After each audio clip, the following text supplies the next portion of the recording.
welcome back to the Girly Girl Bookworm. So I'm going to let you know that today was not a filming day for me, but I was sitting in here and I was finishing up a book and I realized that today is August 14th and I have already finished 10 books.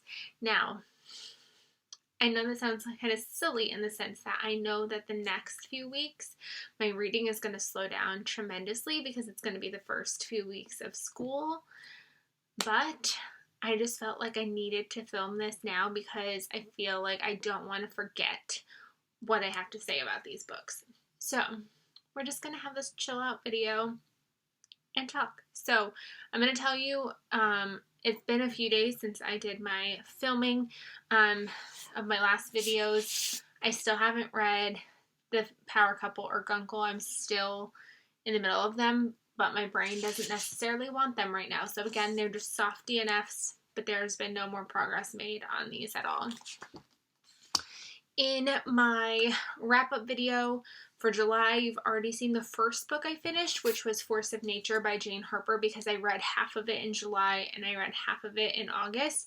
And I ended up wrapping it up in my July wrap-up just based off of timing.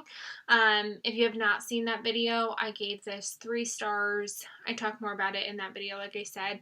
Kind of just wasn't what I wanted. It wasn't paced correctly. It just kind of was a little boring, but I ended up giving it 3 stars. And again, check out my wrap-up for July if you want more about this one. Then my first true, it's an August read, and only an August read, was The Guilt Trip by Sandy Jones. This was kindly sent to me from Minotaur, and I was so excited to request this one because I really have enjoyed other books by her in the past. I kind of have like a love-hate relationship with her. I really loved The First Mistake. The Other Woman kind of gave me too much anxiety for my liking. Then The Half-Sister was okay, and then I was still super pumped for this one. So this one is following 3 couples. They are on their way to Portugal for one of the couples is destination weddings, and secrets are revealed and drama ends up happening. I ended up giving this one 3.5 stars. It probably should have been closer to a 3-ish. I've seen so many ratings of 2 and 3 stars, and everything that they have said I 100% agree with. Unfortunately, I couldn't put it down. It was an unputdownable book where I just had to fly through it. I read so much of it in one night that I was not even anticipating. But the ending was totally bizarre. And even just the lies were really stupid, the secrets that were kind of coming out. And it kept harping on one secret in particular. And it kept being ooh, maybe this is happening, maybe this is happening. And because they harped on it so much, I knew that it was going to be the red flag that wasn't actually happening. The red herring, not red flag. The red herring that this isn't actually happening because they kept harping on it so much. So to me, it just felt very underdeveloped and very underwhelming. I did give it that extra half star because I couldn't put it down. I really liked the atmosphere though. Anytime a book goes abroad, I'm all for it. So that was really fun, and obviously a book about a wedding, my favorite. It just didn't do it for me. I just felt it wasn't as original as it could have been. It could have been super original, and it just wasn't.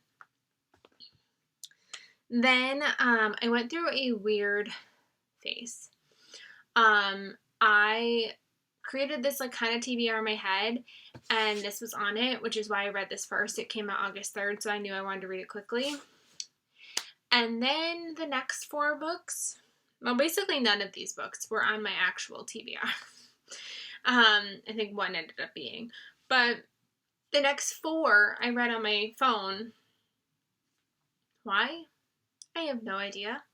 So I either borrowed them from Kindle Unlimited or I borrowed them from Hoopla, and that's how I read them. I don't know if I just needed not to have a physical book in my hand or what, but the next 4 I read on my phone and were nowhere on my radar when I started this month. I read A Love Letter to Whiskey by Candy Steiner. This happened on a day where I just kind of needed something that I knew was just going to take my mind off things. I was feeling very overwhelmed and anxious about things that were happening, and I just knew that I needed an escape. And Candy is usually one of those authors for me, so I was like, which one haven't I read yet? Let's go on Kindle Unlimited to find it. So that's what I ended up doing, and it was such a great, like, mind taker offer of things. I ended up giving this one 4 stars. This one is basically what they say, a love letter to whiskey. It's about a couple that just kind of keeps being off on their timing. And we follow them from when they very first meet in high school till they're adults, and it just kind of is them kind of interweaving in and out of each other's lives. I felt like at times this relationship was extremely toxic, which is kind of disappointing to me. I just felt like a lot of people are confusing some of the angst, like the toxicity, for angst, and I just felt like that kind of was bothersome. But I did love getting to see their journey going through it. I liked the ending. I liked the way that Candy really incorporated whiskey and comparing this relationship to different stages of drinking.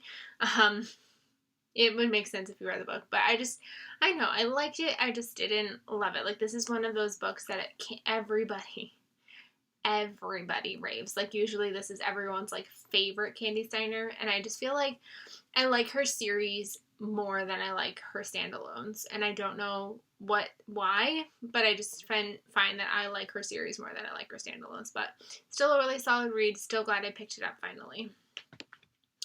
Then also on Kindle Unlimited, when I had been finding that book, I had happened to see this one, and I was like, oh my god, why is this on Kindle Unlimited? And this is Mrs. Rochester's Ghost by Lindsay Marcotte. So this just came out this month. I happened to hear about it last month, and I pre-ordered it because the pre-order price was like $9, and I was like, you're not going to find that any cheaper in a hardcover, brand new. So I pre-ordered it, and then it ended up being on Kindle Unlimited. So I probably could have just read it there, but I'm so glad that I own the physical copy because this is another book that I gave 4 stars to. I have never read Jane Eyre, but I really enjoyed The Life Upstairs by Rachel Hawkins earlier this year. So for some reason, my brain is just like, give me all the Jane Eyre thriller retellings.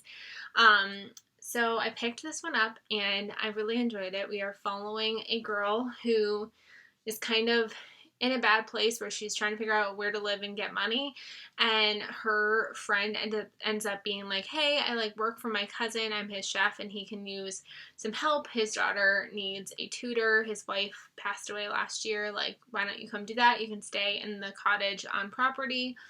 So she does, and things go from there. Obviously, if you know kind of the story of Jane Eyre, you know that there's a mystery around this death of Mrs. Rochester. It is rumored that he killed his wife, so she's kind of like on eggshells because she doesn't know if it's true or not. So yeah, it was really good. I really enjoyed it. Very fast paced. I started this after 3 p.m. because I started after Sydney's nap, and I finished it before the night was over because I just like could not put it down. So 4 stars for this one. And then again, I was like, let's continue this reading on my phone journey. And I ended up finding Amari and the Night Brothers by B.B. Elston on my Hoopla app. Not Hoopla, it wasn't on Hoopla, it was on Libby.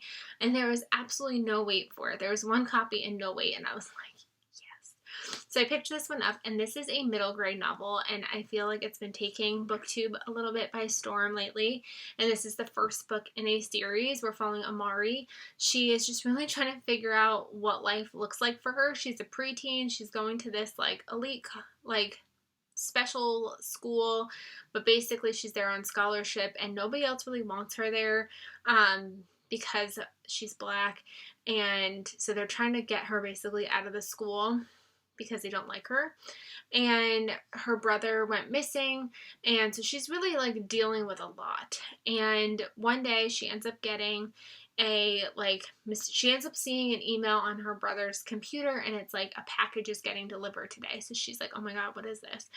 And the guy's like, oh, there's a briefcase in your brother's bedroom closet. And she's like, what? So she like goes up there and it's a briefcase. And this briefcase basically lets her know that there's actually this completely like other world, supernatural world. And basically she thinks that this is going to be what's going to help her find her brother. And in doing so, she attends this like summer camp that her mom thinks she's going to. Her mom thinks she's going to this like leadership camp. And really it's like a camp for supernaturals, and you get on different rings that allow you to potentially get different jobs. And so she's trying to be an agent like her brother to figure out what happened to her brother. Unfortunately, there's a lot of things that go awry for her that really put her to the test, and I gave this 5 stars.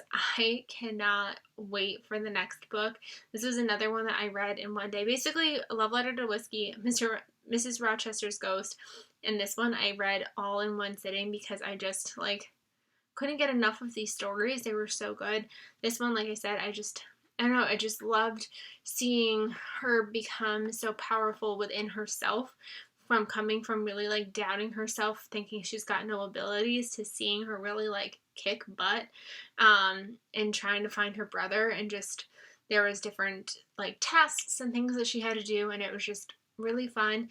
The ending like I never thought a middle grade novel would take me by surprise, but the ending totally took me by surprise, and I can't wait for book 2. So if you like fantasy and you like middle grade, I definitely recommend you check this book out. Then, because again, I was just on a roll on my phone, I was just like, I need to read something. What do I read? And I was just on Hoopla, and I was like, the very first book that I own that I haven't read yet, like, I'm going to read it.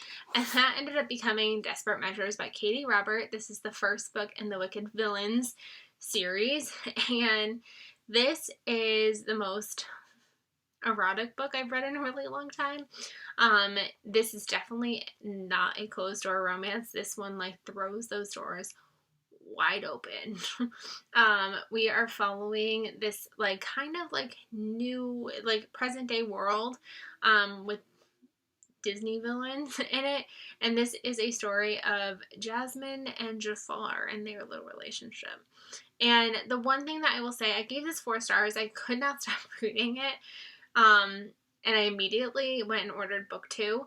My only issue is because it's so short, I didn't really understand the city and the world that they were in. Like, it felt like it was supposed to be current times, but it would kind of talk about things that it made you feel like you should already know, like the general understanding of how the city works.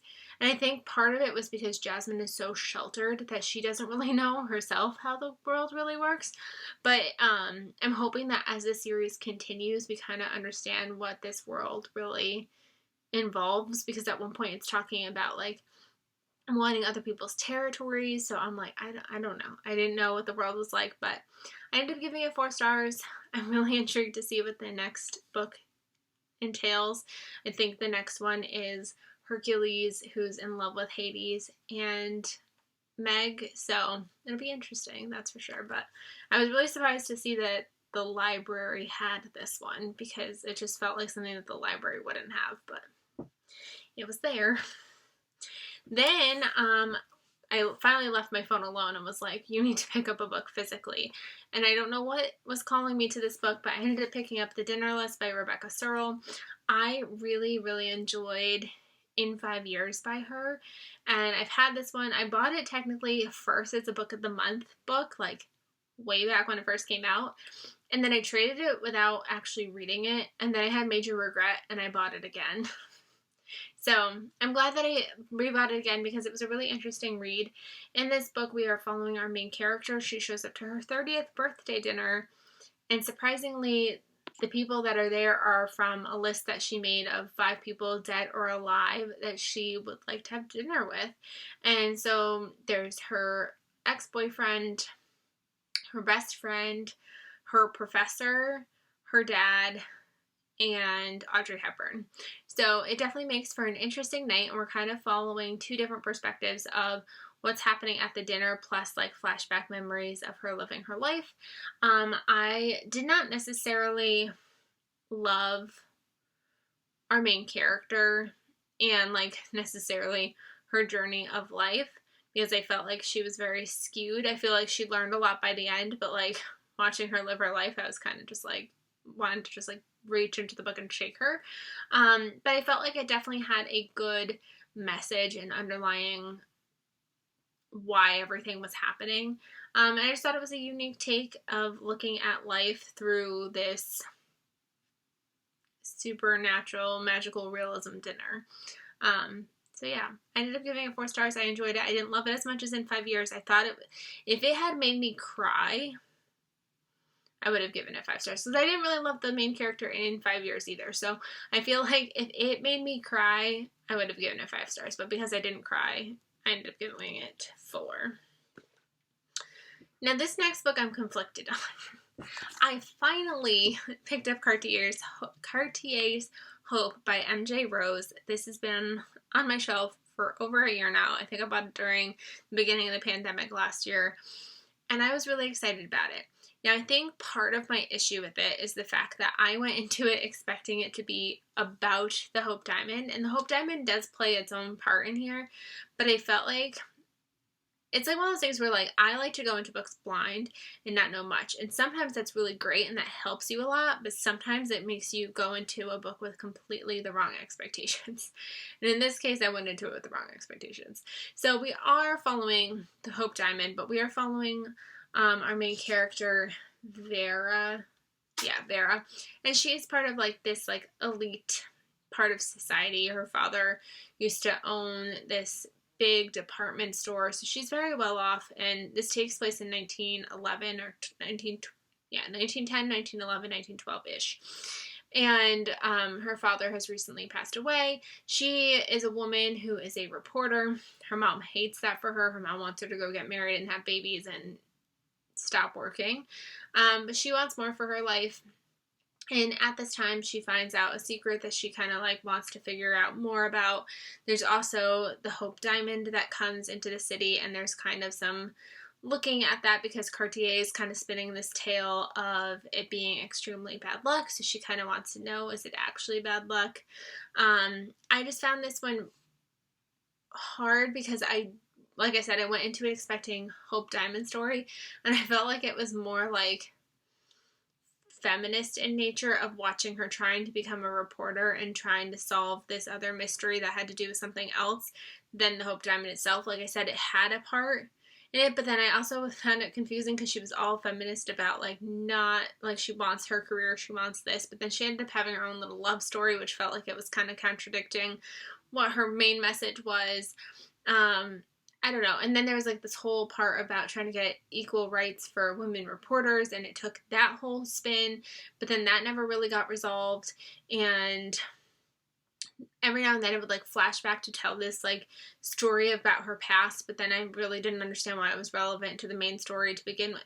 I don't know. It just kind of felt a little all over the place for me. I've seen so many people love it. I don't know. I went into it with the wrong expectations. I ended up giving it 3.5 stars because by the end I do understand the whole message it was trying to send and the whole point, but I just felt like it took a while to get there. So unfortunately, 3.5 stars. Then yesterday I finally went to go get my nails done after having the same nails on since the end of June. So I went to go get my nails done and was like, whoa, I'm actually in the car by myself for once. So I plugged in my audiobook and I listened to it on the way there. I listened to it on the way back, and I had about a half an hour left, so I finished it when I got home. And I finally finished The Good Sister, which I had started in July, if not June. I don't remember when I picked it up to start, but it's been a while, and I only had an hour and a half left, so, like, I don't know what I was waiting on. But I finally finished it, and this one is following 2 sisters. One is a journal perspective where we're kind of following, like, their past leading to, like, current, and then the other one we're following the sister, like, in this current timeline. And they have a really close bond. They're twins, so they've been, actually, are they twins? Actually, I don't remember if they're twins. They might be twins. I don't remember. It's been so long. So they're sisters at least, and they're really close. Fern has always relied on Rose through their entire childhood. Something happened very tragically in their past that I think has made them even closer. And Fern finds out that Rose can't necessarily conceive a child, and Fern wants to do something about it, so she thinks that she will be able to find a way to get pregnant and then give her sister her baby, potentially. This one really dragged out for me. I gave this one 3 stars. I was originally going to go with 2 because it just felt like the story kept going and kept going and kept going. For an 8-hour audiobook, like, it felt like it was forever. So it just, and that was like 8 and regular time speed, and I don't read at regular time speed. I speed it up. So basically a 4-hour audiobook that like felt like ages. I also I hate when they kind of prey on a character who appears to be mentally ill. They never say what's necessarily going on with Fern, but there's lots of hints that she is going through stuff where she doesn't like to be touched. She doesn't like to be in busy places. She doesn't like unexpected loud noises. She doesn't like a lot of things, which is why she relies on Rose so much. And I really don't love that type of storyline because I feel like it's a weak storyline. But I will say I ended up giving it a 3rd star anyways because the end did kind of take a twist on me that I like should have seen coming, but I didn't. So I ended up giving it 3 stars. But overall, to me, it's a very forgettable story, and I kind of wish I just didn't read it. And then my last book that I read, which is the book that sparked me filming this in the first place, was #No Escape by Gretchen McNeil. This is the prequel novel to the Murder Trending series, a duology. I don't know if there's going to be more books after that, but it was Murder Trending, Murder Finding, and now #No Escape as the prequel. I didn't even know this came out. This came out apparently last year, and I didn't know it came out until this spring. This is, so the original series, there's kind of like they call it Alcatraz 2.0, I think, where it's kind of like a prison where people and criminals go, and then social media kind of like follows them around, and eventually they're like murdered by like these like iconic, they basically are like playing with them, where like they put them into these situations and they get like murdered. And in this one, this is obviously the prequel, so that prison doesn't exist yet, so I'm assuming this is like how the prison kind of ends up becoming a thing in the future. And this one we're following Percy, and Percy ends up winning this like escape room. It's supposed to be this like unsolvable escape room, and even though she's there with a group, it's essentially she's the one who solves everything. And so as like the winner, she gets taken to do this like national like tournament with one of the other people that was in the room with her. And when they get there, they find out that this escape room is a little more sinister than they were expecting it to be. I gave this one 4 stars. I really enjoyed it. I couldn't put it down. I think that's one thing that, especially with escape rooms, because it gets your adrenaline going and you just want to know if they escape and how it's going to turn out. And I couldn't put it down. I wanted to almost give it 5 stars, but the bad thing is, I think because it's been 2 years since I read the sequel and 3 years since I finished the first book, I don't really remember how this connects to the other 2 books. Like, the ending happened, and I was like, I know this is supposed to be relevant, but I don't remember. So, unfortunately, I gave it 4 stars just because I couldn't get the full picture of it. Like, it wasn't like, oh my god, like, I remember that. Like, wow, this is crazy. Like, I think because it's been so long, the little details have kind of disappeared, and so I didn't fully understand the connection. I think I get the connection, but I don't know if I fully get the connection. So I ended up going with 4 stars, even though that's kind of no fault to the book. It's my fault, but it is what it is. I really enjoyed it. There's just something about this YA series that like completely grips me. I know most people give it like 3 stars and they don't really like it, but for some reason it really sucks me in. The one thing I missed about and that was not in this one, that was in the other books. The other books does have that social media presence, so there are oftentimes like threads of people having conversations about what's happening, and like there's none of that in this one because it's just a completely closed off thing. So there wasn't the mixed media elements like there were in the other books, so I kind of missed that a little bit, but I also understand why it wasn't in this one at the same time. So I really enjoyed it. It's really gruesome, so if you don't like gory gruesomeness, I wouldn't recommend you pick up the series. But for me, I can't put them down, and I find them to be a lot of fun. So yeah, those are the first 10 books that I've read for the month of August. I don't know what I plan on reading next, especially after finishing a book that like I couldn't put down. I like want another unputdownable book, which is gonna be hard because I originally went into that one thinking I would read a historical fiction book next, and I don't think I can handle that right now because I don't want to slow my pacing down. So we'll see what I end up picking up. But I hope you guys enjoyed this random spur of the moment video. And I will see you guys in my next one. Bye, everybody.